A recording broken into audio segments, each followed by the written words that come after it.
बिस्मिल्लाहिर्रहमानिर्रहीम। अस्सलाम वालेकुम व्यूअर्स, कैसे हैं आप सब? उम्मीद करती हूँ आप ठीक होंगे। अल्हम्दुलिल्लाह मैं भी ठीक हूँ। आज मैं आपके साथ आलू मेथी और चिकन की रेसिपी शेयर करने जा रही हूँ। क्योंकि मेथी का सीज़न ख़त्म हो रहा है तो मैंने सोचा कि एक दफ़ा क्यों ना चिकन के साथ बना ली जाए। आलू मेथी की रेसिपी मैं पहले भी शेयर कर चुकी हूँ। वैसे ही जैसे आम हंडिया हम बनाते हैं, मैंने प्याज ले लिए। 2 से 3 मीडियम साइज़ के आप प्याज ले लें, उनको थोड़ा सा ब्राउन कर लेना है, बहुत ज़्यादा ब्राउन नहीं करना। तो वो जब थोड़े से ब्राउन हो जाएंगे तो हमने लहसुन अदरक की पेस्ट 2 टेबल स्पून मैंने इसमें ऐड कर देनी है। और फिर इसको अच्छे से फ्राई करना है ताकि लहसुन अदरक की जो छान है वो ख़त्म हो जाए। और प्याज को भी जो है वो थोड़ा सा और उसका भुना जाएगा इसी में। जब लहसुन अदरक हमारा थोड़ा सा हो जाएगा, ब्राउन सा होने लग जाएगा, हल्का सा उसका कलर चेंज होगा, तो उसको में हमने थोड़ा सा पानी ऐड कर देना ताकि जो है उसका कलर का जो है वो प्रोसेस उधर ही रुक जाए। और फिर वो हम इसमें टमाटर मैंने ग्राइंड करके रखे हुए थे, फ्रीज़र में ही थे, वही मैं इसमें ऐड कर दूँगी। प्यूरी बना के मैंने रखी होती है तो वो मैंने इसमें ऐड कर दी है। यानी कि 3 से 4 मीडियम साइज़ के जो आप टमाटर ले लें सिंपल, अगर आपके पास प्यूरी नहीं है वो इसमें डाल दिए। नमक हस्बे ज़ायका, मिर्च डाली, हल्दी, मिर्च मैंने 1 टेबल स्पून डाली है, हल्दी 1/4 टीस्पून है, और सूखा धनिया डाला है, और थोड़ी सी हाफ़ टी स्पून मैंने कलौंजी डाल दी है। कलौंजी भी बहुत फ़ायदेमंद होती है, हमें ज़रूर अपनी हंडियों में इस्तेमाल करनी चाहिए। और अब ये सारे मसाले मेरे डल गए हैं और मैंने इनको ढक के रख दिया ताकि अच्छे से ये सारा मटीरियल जो मेरा मैश हो जाए।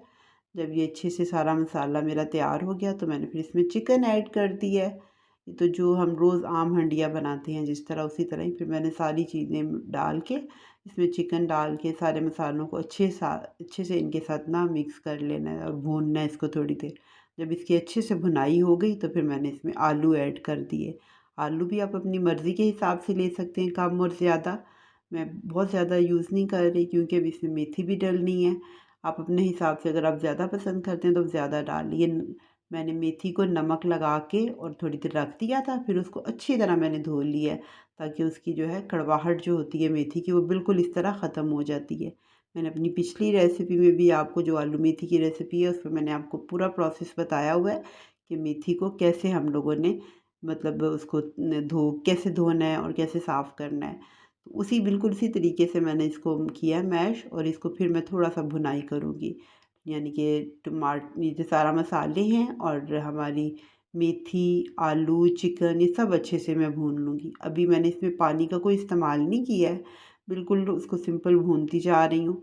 और सारे जब हमारी चीज़ें अच्छी से भुनाई हो गई तो इस टाइम पे भी मैंने इसमें बहुत कम पानी इस्तेमाल किया है। आप देख रहे हैं आधा कप भी तकरीबन पानी नहीं था, उससे भी वो 5 से 7 टेबल स्पून होगा पानी, वो मैंने इसमें ऐड किया है। और इसको फिर मैं भून रही हूँ, और इसको बस मैंने दम वाली जो बहुत हल्की आंच होती है ना उस पे मैंने रख के तो इसको छोड़ दिया। क्योंकि धीमी आंच पे जब हंडिया ये पकती है ना, इस तरह की सब्ज़ी अपनी ही हीट में और अपनी ही उसका टेस्ट ही और होता है, वो बहुत मज़े की फिर बनती है। अब फिर आप चेक कर लें बीच में कि आपके आलू गल चुके हैं।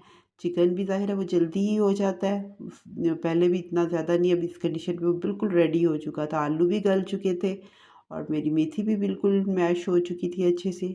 अब मैंने इसमें 2 चम्मच तकरीबन देसी घी के डाल दिए हैं। इसका बहुत अच्छा फ्लेवर आता है जब हम मेथी में या साग में देसी घी का इस्तेमाल करते हैं, पालक का, तो उसका टेस्ट और ही बढ़ जाता है। और ये बहुत ही मज़े की, बहुत टेस्टी बनी थी।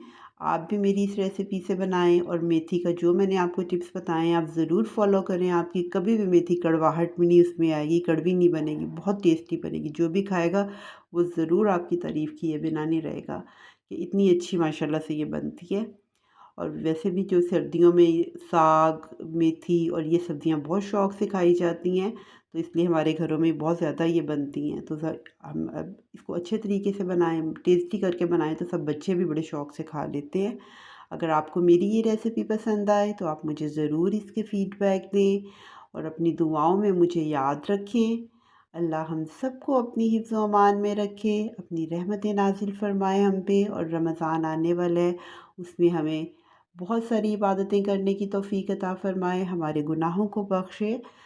और अगर आपने अभी तक मेरे चैनल को सब्सक्राइब नहीं किया, लाइक नहीं किया, तो आप ज़रूर उसे सब्सक्राइब करें और बेल आइकन को ज़रूर प्रेस करें ताकि मेरी आने वाली हर वीडियो की नोटिफिकेशन आप तक सबसे पहले पहुंचे। अल्लाह हाफिज़।